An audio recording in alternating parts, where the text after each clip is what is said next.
এখন যাচ্ছি শিব মন্দিরে সকাল সকাল স্নান করে, আর ভাবলাম ছোট্ট করে একটা মিনি ব্লগ শেয়ার করি। আর এখন বাজে 8টা, ঈশানকে পড়তে দিয়ে এসে আমি আর চিরঞ্জিত মিলেই যাচ্ছি মন্দিরে। দেখি কাছাকাছি একটা শিব মন্দিরে যাব, কিছু কাজ আছে মন্দিরে, মন্দিরে যা কাজ থাকে।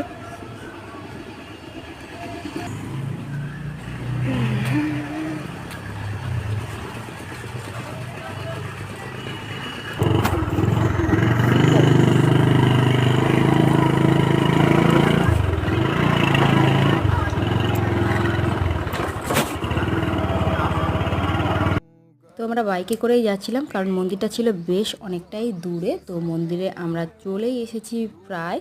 তো মেন আমরা কারণে যাচ্ছিলাম, এখানে রুদ্রাক্ষ, জ্যান্ত রুদ্রাক্ষ আমরা নিয়েছিলাম। ঈশানের বাবার জন্য ছিল 101টা মালা আর একটা বড় রুদ্রাক্ষ, আর ঈশানের জন্য দেখো একটা রুদ্রাক্ষ নিয়েছিলাম।